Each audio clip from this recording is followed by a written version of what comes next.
मैं आज एक ऐसे शख्सियत से आपका परिचय कराने जा रहा हूँ जो किसी परिचय के मोहताज नहीं। मैं बात कर रहा हूँ एक सिंगर का, एक एक्टर का, एक होस्ट का और एक पॉलिटिशियन का, जो बिहार और भोजपुरी का सम्मान न सिर्फ देश में बढ़ाया बल्कि पूरे विश्व में गौरवान्वित किया। मैं बात करने जा रहा हूँ मनोज तिवारी जी के बारे में। चलिए मैं उनके जीवन के इस जर्नी के बारे में बताता हूँ। उनका जन्म बिहार के कैमूर डिस्ट्रिक्ट के अतरवलिया गांव में 1971 ईस्वी में हुआ था। उनके माता पिता का नाम ललिता देवी और चंद्रदेव तिवारी था। इनके 6 संतान थे और उनमें से मनोज तिवारी एक थे। वह ऊंची जाति से थे पर उनका बचपन गरीबी में ही बीता। बचपन में ही उनके पिता का साया उनके सर से उठ गया था। उनकी प्रारंभिक शिक्षा उनके गांव में ही हुआ और वो हायर स्टडीज के लिए वो पास के शहर बनारस चले गए और वहां वो BHU में सोशियोलॉजी से बैचलर और फिजिकल एजुकेशन से मास्टर किया। उनका संगीत में बचपन से ही लगाव था और वह रामलीला में बचपन में चौपाइया पढ़ा करते थे। बनारस आने के बाद भी यह पैशन उनके साथ बना रहा। संगीत के साथ साथ उनका रुचि क्रिकेट में भी था और वह कॉलेज के दिनों में BHU क्रिकेट टीम के कैप्टन भी हुआ करते थे।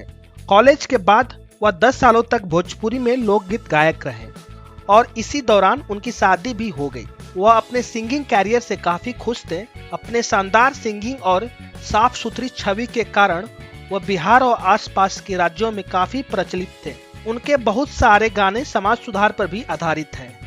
इसी छवि को देखते हुए एक डायरेक्टर ने उनको मूवी में ऑफर दिया पर मनोज ने इसे ना कह दिया।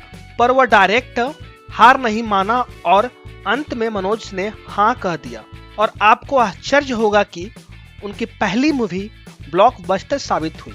यह मूवी 2003 में आया था जिसका नाम ससुरा बड़ा पैसा वाला था। द हिंदू के अनुसार इस मूवी की लागत 35 से 40 लाख थी और इसकी कमाई 450 लाख था, यानी कि 4 करोड़ 50 लाख। अगर इस तरह देखा जाए तो यह मूवी 13 गुना ज्यादा फायदा दिया और इस सफलता के बाद वह कभी पीछे नहीं देखे और बैक टू बैक बहुत सारे हिट मूवीज दिए और एक मिथ्या को भी तोड़ा कि भोजपुरी इंडस्ट्री में बिना वल्गारिटी के कोई फिल्म सफल नहीं हो सकती और इस तरह यह मूवी एक टर्निंग पॉइंट साबित हुई। BBC ने 2005 में यह बोला था कि मनोज एक फिल्म करने के लिए 50 लाख तक लेते हैं।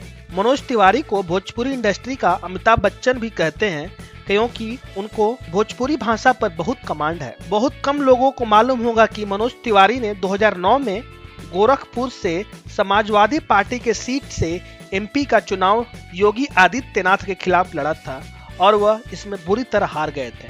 फिर 2010 में वह बिग बॉस में बतौर कंटेस्टेंट आए बट मनोज के व्यवहार के कारण उनकी वाइफ उससे बहुत खफा थी क्योंकि ऐसी अफवाहें थी कि उनके और श्वेता तिवारी के बीच नजदीकियां बढ़ रही है और इसी के साथ उनके पारिवारिक परेशानियां बढ़ने लगी और 2011 में उनकी वाइफ ने डिवोर्स की अर्जी डाल दी और 2012 में उनका तलाक हो गया। इसी उथल पुथल में वह अपने को बिजी रखने के लिए बहुत सारे समाज सेवा और आंदोलन में शामिल हुए, जैसे कि अन्ना हजारे के साथ और रामदेव जी के साथ, और साल के अंत तक ऑफिशियली BJP को ज्वाइन कर लिया और उनको इसका फायदा भी हुआ। वो 2014 में BJP की सीट से नॉर्थ ईस्ट दिल्ली से MP बने। आपको एक रोचक तथ्य बताते हैं कि वह मां मुंडेश्वरी जो कि उनके होम टाउन डिस्ट्रिक्ट में है को वो बहुत मानते हैं। अगर आपको उनके फैमिली के बारे में बताएं तो उनकी बेटी और एक्स वाइफ मुंबई में रहती हैं, मां बनारस में रहती हैं और वो खुद दिल्ली में है। मनोज बोलते हैं कि सबसे खराब टाइम एक दिन में वो रात होती है क्योंकि हर एक इंसान चाहता है कि वह दिन भर के काम के बाद अपने परिवार से मिले। मैं मनोज तिवारी जी को बहुत शुभकामनाएं देता हूं उनके आगे के कैरियर के लिए। जय बिहार। अगर दोस्तों कुछ ऐसे ही और भी वीडियोज देखना चाहते हैं तो इस चैनल को जरूर सब्सक्राइब करें। सब्सक्राइब का बटन आपके स्क्रीन पर दिया गया है। मिलते हैं नेक्स्ट वीडियो के साथ। जय हिंद।